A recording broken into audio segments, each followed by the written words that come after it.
I dream my painting, and then I paint my dream. Vincent van Gogh.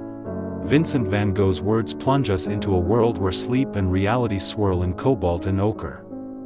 He lived only 37 years, produced more than 800 paintings, and died believing he had failed.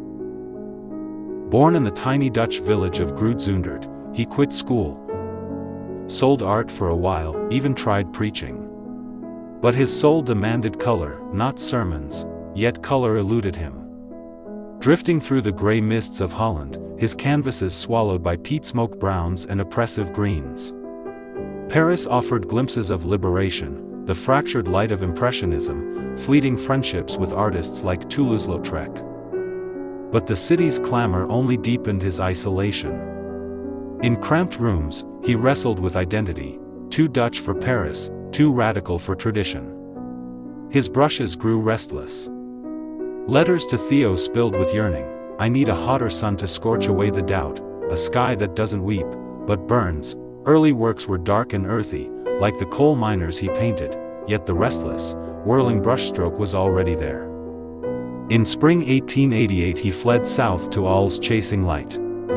And when it found him, that Mediterranean blaze, it was revelation. Dawn after dawn, relentless, clarifying, stripping the world bare.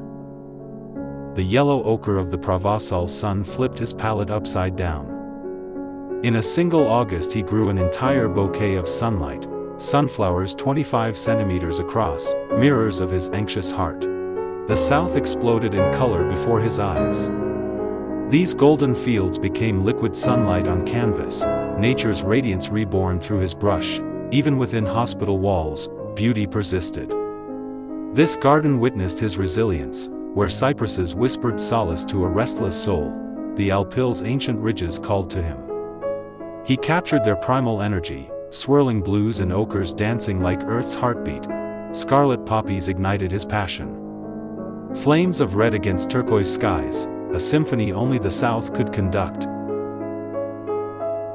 Here, where Provence's soul runs deepest. Montgaucier's majesty guarding humble farmsteads, his final sanctuary. In these sun-baked fields, Vincent found both torment and transcendence. For Vincent, stars were never just distant specks of light. They were living breaths in the night sky, luminous companions to his solitude. As a pastor's son, he'd memorized biblical psalms comparing God's love to the stars' infinite reach. But in his darkest hours, they became something more personal, a cosmic mirror for his restless soul. When depression gripped him, he'd walk for miles under night's canopy. In letters to Theo, he confessed stars anchored him. The sight of the stars makes me dream. Why, I ask myself, shouldn't the shining dots of the sky be as accessible as the black dots on the map of France? He painted them over 20 times because they symbolized hope's stubborn persistence, tiny flames defying the void. Scientifically fascinated, he studied astronomers like Camille Flammarion. Yet his stars weren't academic. They were emotional alchemy. He transformed their light into thick, swirling oil, capturing not just how stars looked, but how they felt, dizzying, alive, almost audible. Each vortex a visual hymn to nature's hidden turbulence, and in Saint Remy's asylum, stars became his lifeline. Confined to a small room, he reimagined constellations from memory. Orion's belt became brushstrokes of defiance, the Milky Way, a river of solace. I need to paint the stars to remember the world is vast, he wrote. These weren't decorations. They were maps for a man navigating darkness, guiding him toward transcendence.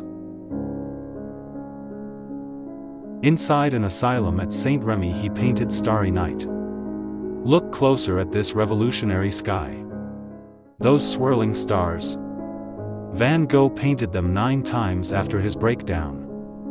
This wasn't just a view from his asylum window, it was a coded manifesto. The cypress tree, linking Earth to cosmos, defies classical art rules. And those impossible spirals? A defiant act of turning agony into transcendent beauty. NASA scientists later found the painting's swirls obey the mathematics of turbulence, phenomena physics formalized a century later. Fun fact, he sold just one painting while alive, The Red Vineyard, for 400 francs. Today his works fetch hundreds of millions. 100+ years later, his canvases are projected onto factory walls, and millions walk inside his dream. He never knew he'd become poster child of the unrecognized genius. I dream my painting, and then I paint my dream. May your dreams, too, find their canvas. Inspire Canvas.